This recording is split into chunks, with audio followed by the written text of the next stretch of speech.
Ananya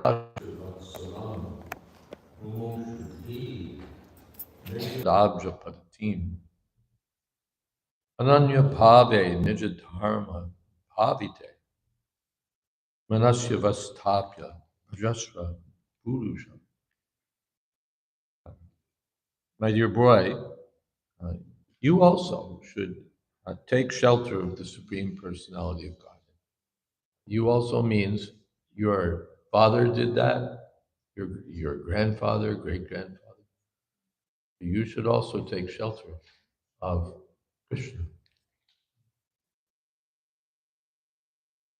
You should take shelter of the Supreme Personality of Godhead, who is very kind to his devotees.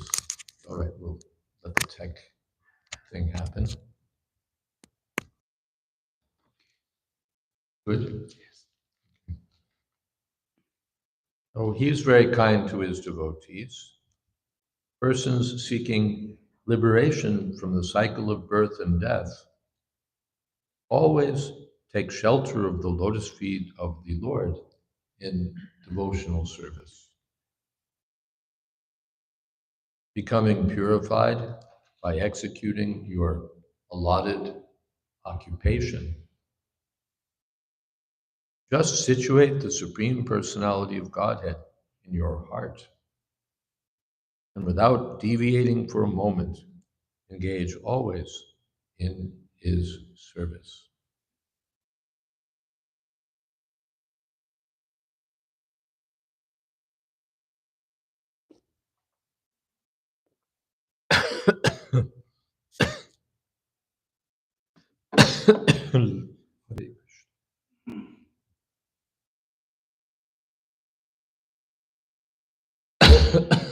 Hare Krishna. Srila Prabhupada comments.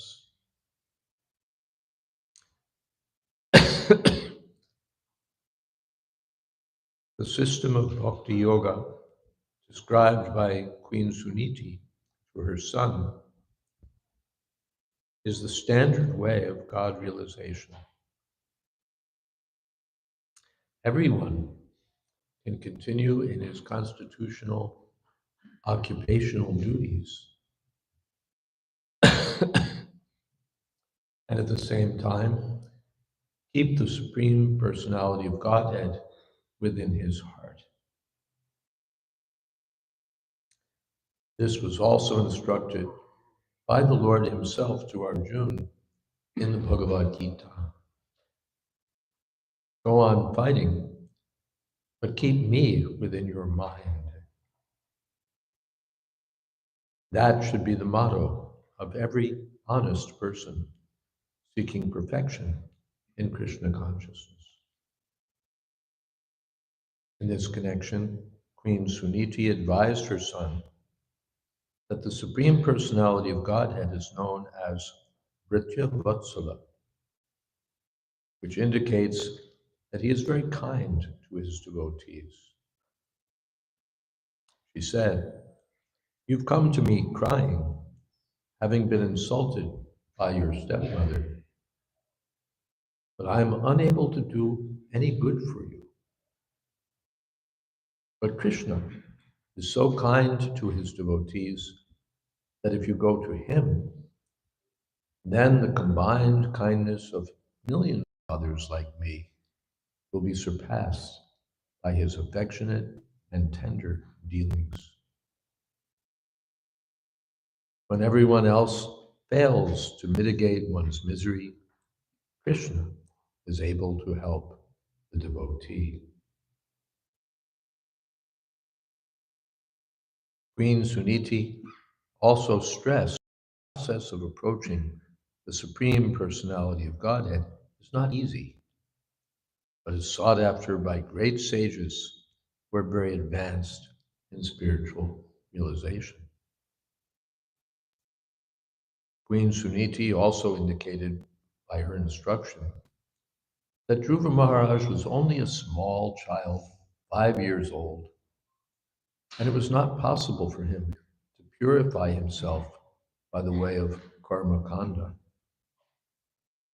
But the process of bhakti yoga, and by the process of bhakti yoga, even a child less than 5 years old, or anyone of any age can be purified.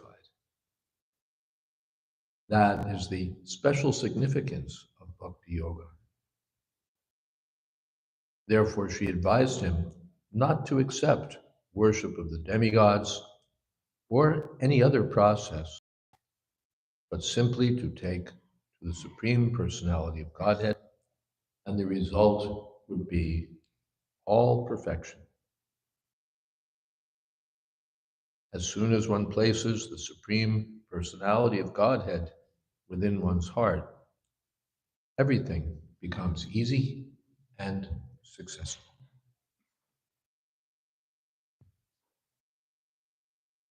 So this was the advice. Vatsa, my dear boy, you should take shelter of Krishna because he's Bhritya Vatsal, Bhakta Vatsal, Bhritya Vatsal. He's the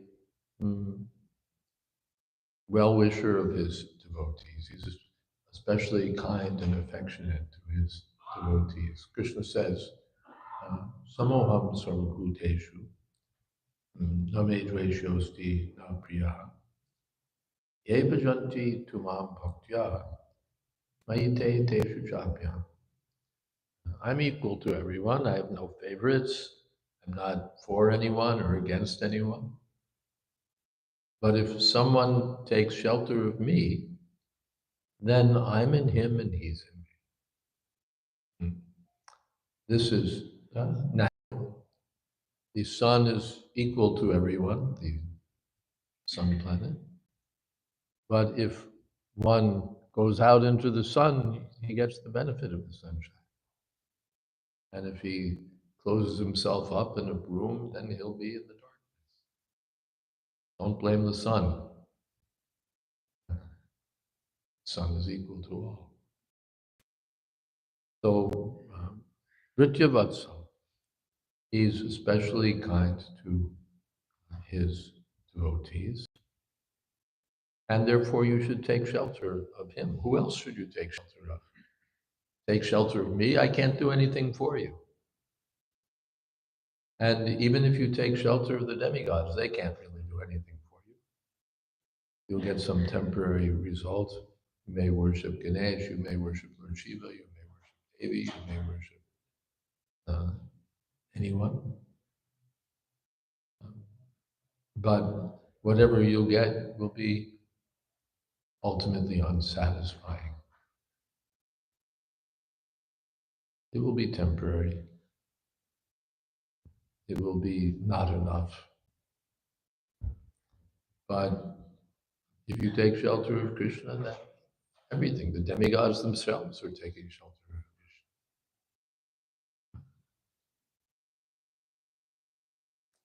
Krishna. Krishna is Sarveshvara Ishvara, controller of all the controllers. So take shelter of Krishna. Even Mumukshubhi. Mumukshubhi means those who are searching for liberation. Generally, we're not looking for liberation. We're looking for material advancement. Liberation, what is liberation? Let me get some money, let me get some facility, let me get a better job, let me get a better house, let me get a better car, and let me get a better wife, or let me get a good education for my children, let me get good this.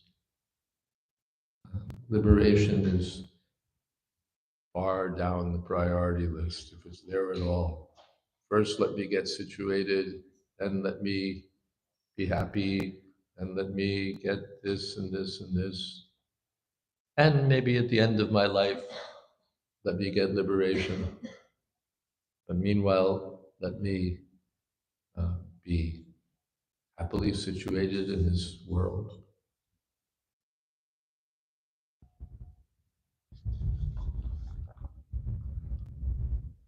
And we hardly think about liberation. But out of thousands, Manusyanam Sahasreshu, someone is serious about liberation. Why should I remain entangled in this material world and undergo birth and death because of attachment to this, because of attachment to that, because of attachment, this attachment, that attachment? Let me enjoy, let me enjoy. These attachments will bring us back for another round of birth and death. So out of thousands and thousands of men, someone, Kashchit, someone is interested in liberation. Why should I get these temporary things that will entangle me? Why should I stay in illusion and anxiety? Let me get liberation. But those who are advanced on the path of liberation take shelter of Krishna. They take shelter of Krishna. So you may not want liberation, Dhruva Maharaj. Suniti tells Dhruva Maharaj, you may not want liberation, but he'll give you liberation. So what to speak of the smaller things?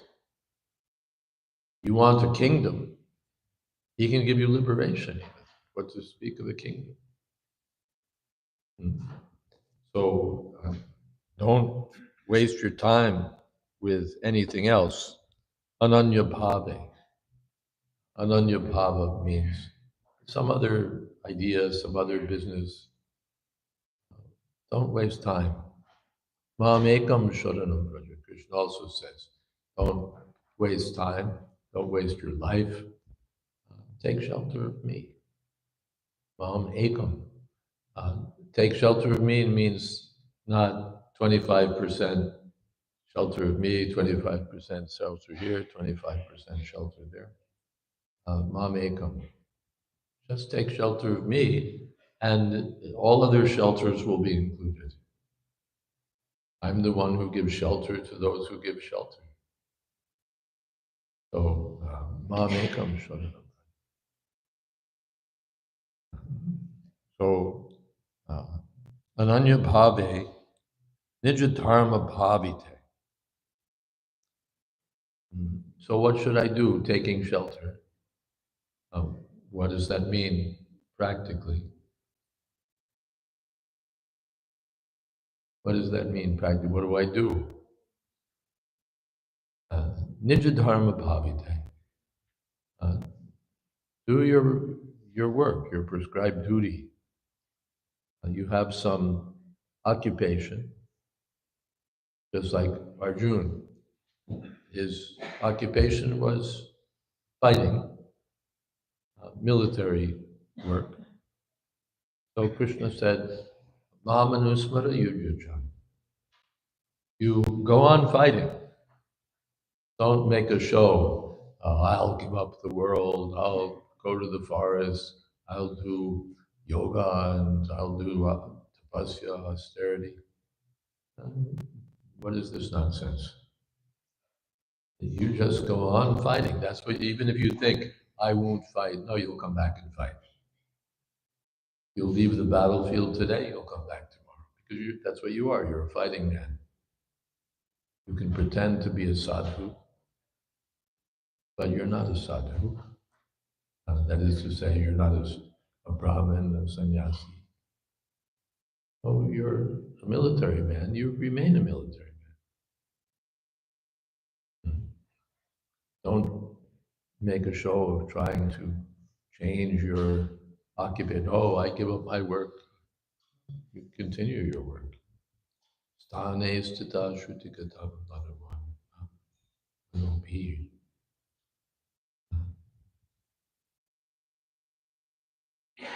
Tanuban manobi. You engage body, mind, and words in Krishna consciousness.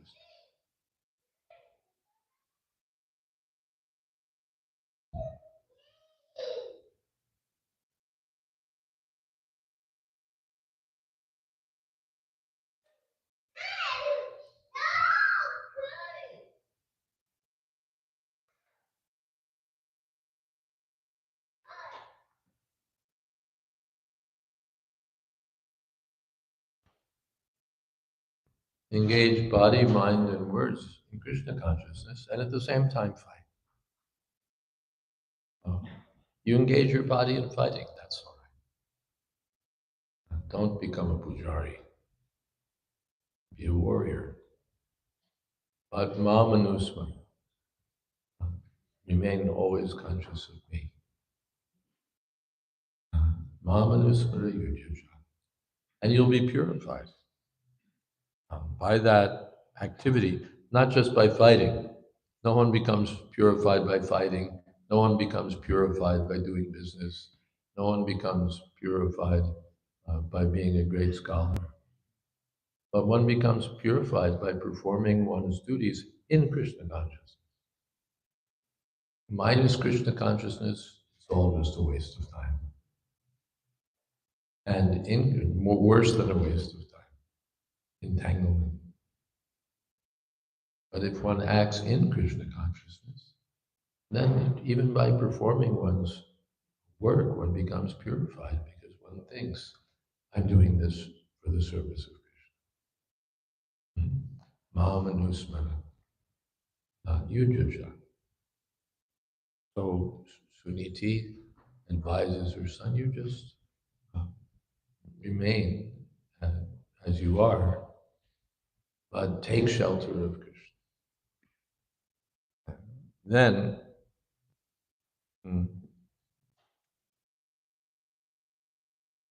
as Prabhupada comments, Krishna is the most sympathetic person. Generally, our mother is the most sympathetic. The father may be a little hard, but the mother is always loving, affectionate, sympathetic to the child. As soon as the child is feeling some trouble, if he goes to his mother, then the mother will shower him with affection, like, dear boy, that's all right, that's all right. Dear girl, that's all right. But still, what can she do? The mother can't save us from birth and death. The mother can't save us from old age. Mother can't even save us from disease. Help us a little sometimes, this medicine, that medicine. But finally, according to our karma, something will happen, something will happen.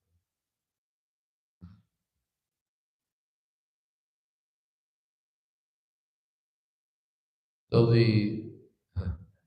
we have the expression in America, the child hurts himself, the mother says, oh, that's all right, I'll kiss it and make it better. Right? Did they say that in Australia? No. Yeah, I'll kiss it and make it better. Child gets a cut, bruise, I'll kiss it and make it better. But the mother can't kiss birth and death and make it better. However much affection she may have, she herself is under the grip of death.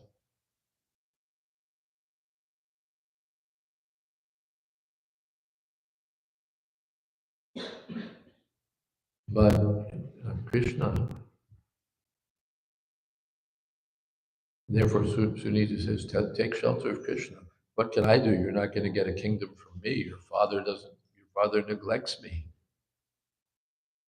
I can't do anything for you. But Krishna can do everything. Krishna can do everything.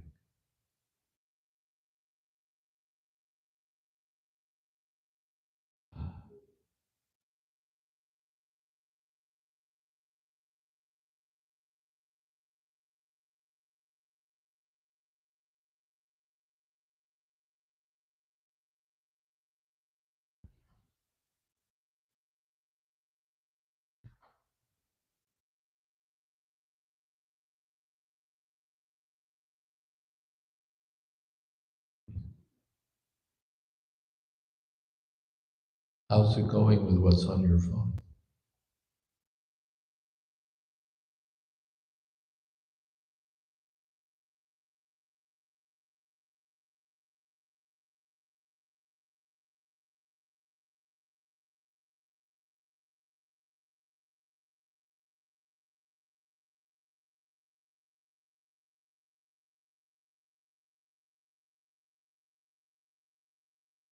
So Krishna's able to help everyone, and he's the most affectionate person. And he knows what our problem is. Ishvara Sarvabhutanam Hriday Sarjanite. Every one of us is suffering. We may put on a show, we may look good, we may brave it. But inside, the richest man, the most famous man, the most this, the most that, everyone is suffering. And no one can fully understand what we're going through. Even if they're empathetic, even if they're uh, kind, no one can really understand what's in our heart, what we're going through. Even my wife doesn't understand, even my husband doesn't understand, even my father doesn't understand, mother doesn't understand. But Krishna's within the heart of every living being. He understands. And he is the most affectionate. So when we take shelter of Krishna, that's real shelter. That's real shelter. If we take shelter of something fallible, then we'll be lost. In the Bhagavad Gita, not Bhagavad Gita, in Bhagavatam, it's said, Deha pacha kaladradishu atmasanyeshva satsvapi. Teshu pramatam nitanam pashanapena pashyati. And we take shelter of our bodies, bodybuilders, and we take shelter of our strength. Deha apacha, we take shelter of our children. My children will help me, my wife will help me, my family will help me, my government will help me. But finally, they're all fallible. All fallible.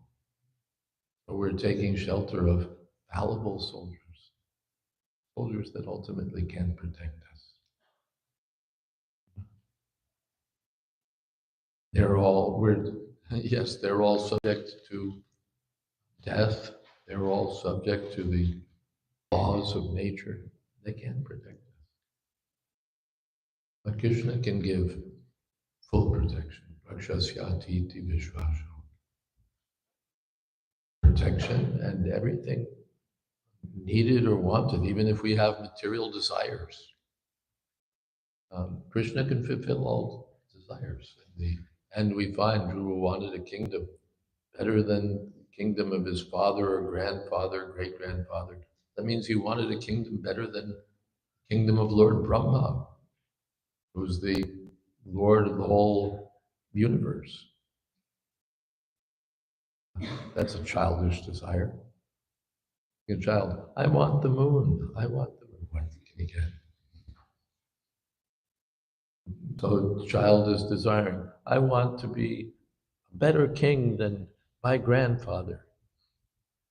What kind of king? I want a kingdom better than Lord Brahma.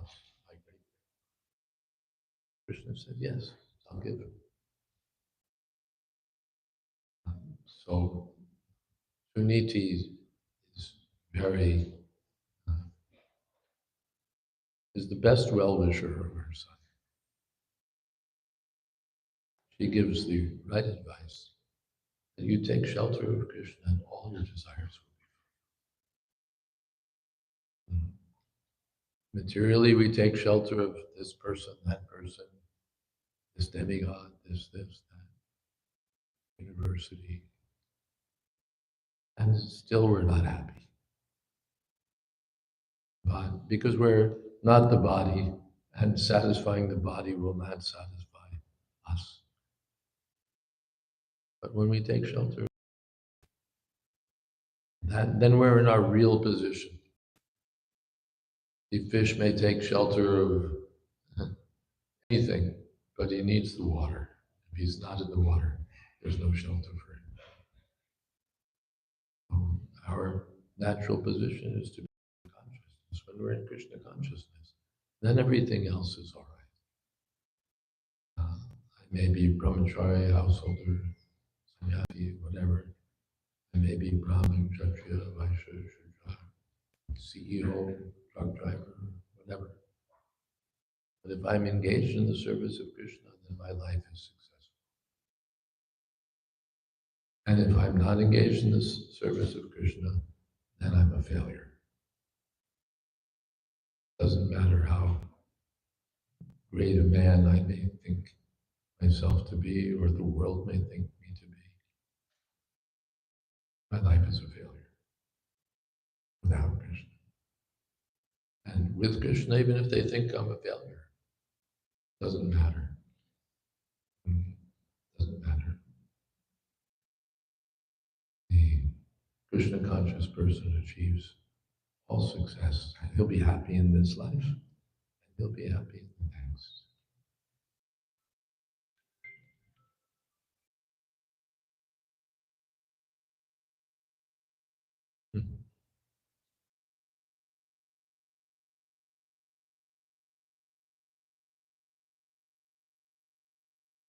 All right. Are there any questions?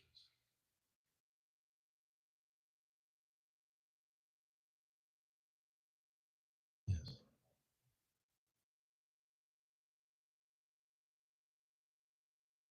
Taking shelter of Krishna. We're always taking shelter of our fellow people. Like you mentioned, we're always taking shelter of our family or our country. And that's because it's tangible. We can experience it. But how to take shelter of Krishna if there's nothing to hold on to?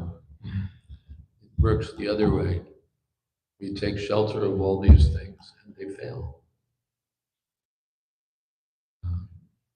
And all right, for some time, I get some feeling of protection, some feeling of happiness, some feeling of support. But ultimately, no. I have a very rich husband, and still I get some disease. He hires the best doctors, and nothing can be done. That's our tangible experience. We get married for happiness and then divorce. We get children for happiness and surprise. It's not quite what we expected.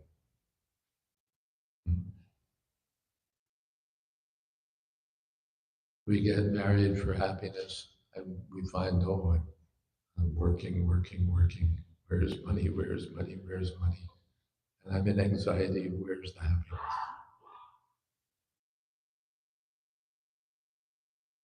We take shelter of this material world.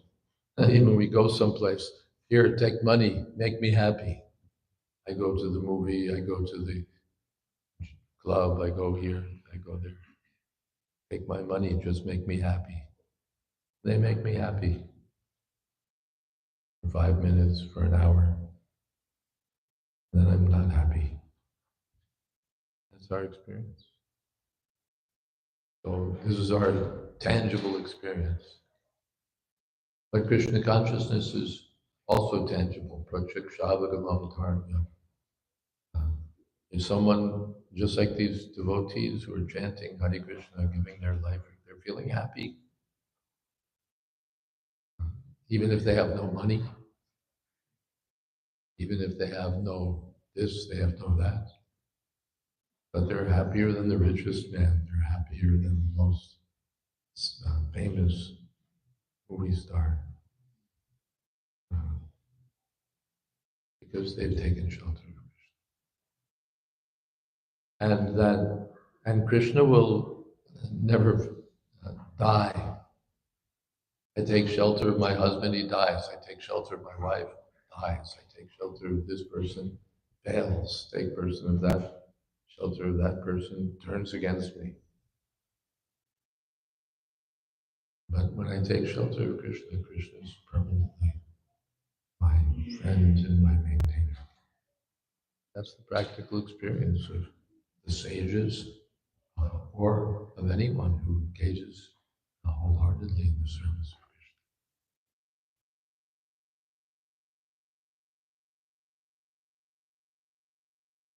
Krishna. Okay.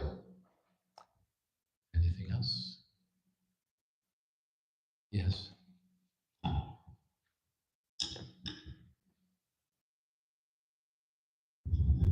Thank you, Maharaj, for the wonderful class. My question is in regards to once we begin this. I think if you hold it a little further away, perhaps it won't echo so much. Is this audible?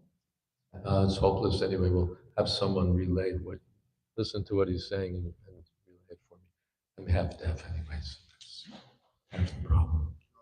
So we understand that once we're on the spiritual path, our determination should be towards pleasing Krishna, but we find that our past desires, either from this life or our previous lives, sometimes their influence weakens our determination to serve Krishna.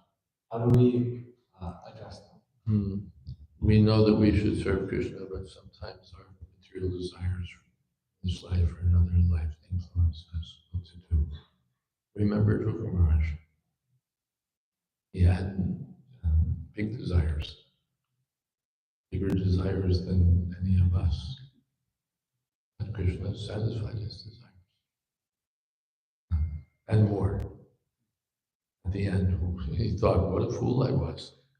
I was doing austerity and going through so much trouble to get the darshan of Krishna, to see Krishna. Now that I've seen Krishna, and why did I want to see him? Not to get a kingdom. What a fool I was. And I approached Krishna because I wanted a stupid kingdom. I should have engaged in pure devotional service, no motive at all. And I approached him for a kingdom. And at the end, Krishna gave him that kingdom. So even if we have material desires, all right, let me approach Krishna. What is it that Krishna can't give?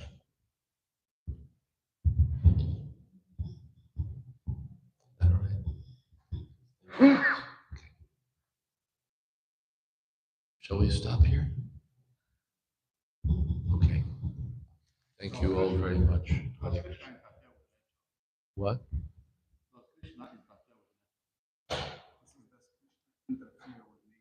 Can Krishna interfere with nature? If Krishna interfere if Krishna gives any order to nature, nature obeys. That's not an interference. If our boss says, you work on this job, or our boss says you work on that job, that's not an interference. That's what he does. So Krishna's it's Janurupam api yasya chacheshtatesa. Nature is the servant, maidservant of Krishna. Krishna doesn't have to interfere. This is what she does. She serves Krishna. So for the devotee, even material nature becomes favorable. Give you more life, more money, more empire, you live longer than you are and help you. Accident, you want to die, save you or give you 10 years more to live. Yeah, More anything. resources to carry out. That means money, empire, anything you desire, like Shiva does that. Does It's more facility, continue with your life and your life. Yes. Then what? Krishna does. Krishna can give you everything.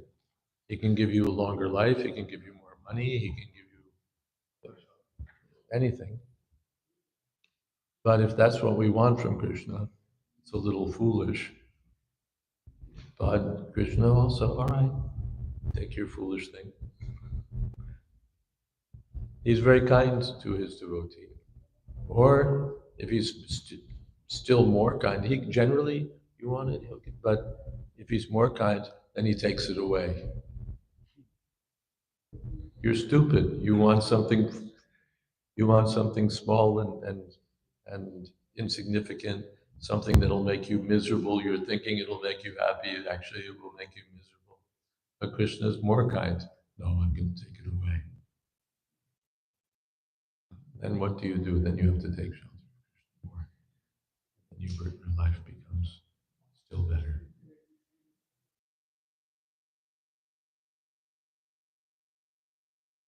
Okay. All right. Thank you all very much. Hare Krishna. The Prabhupada ki jai. No, we're done. Any other question? Oh, we have some books though. Oh, you have a question, Michael? Hare Krishna Maharaj. I just have a quick question about doubt. Doubt. How do we deal with this when we're on our spiritual path? How do you deal with doubt? By knowledge. I have a doubt because I don't know. You come to a new city, or you're in a train station or an airport. Do I go this way or I go that way? We're in doubt. But if you ask one of the employees, where's gate 22? Oh, you go this way. Doubt finished. We can become free from doubt by hearing from the person who knows the authority. We have some books, by the way. These are two books. We take advantage of the opportunity because I'm speaking. Books are there. The red book is a book of philosophy, and the blue book is a book about kirtan and the standards that Srila Prabhupada taught us for kirtan. So both books are available. How many hundreds of dollars are there? $16? $16 or whatever you like. We're not business. Whatever you want to give and take advantage and take a book.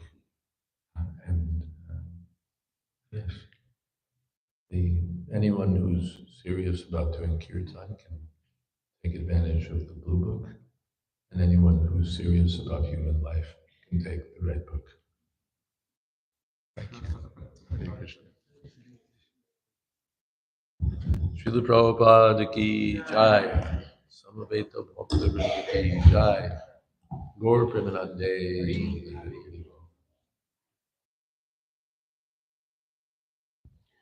Very well.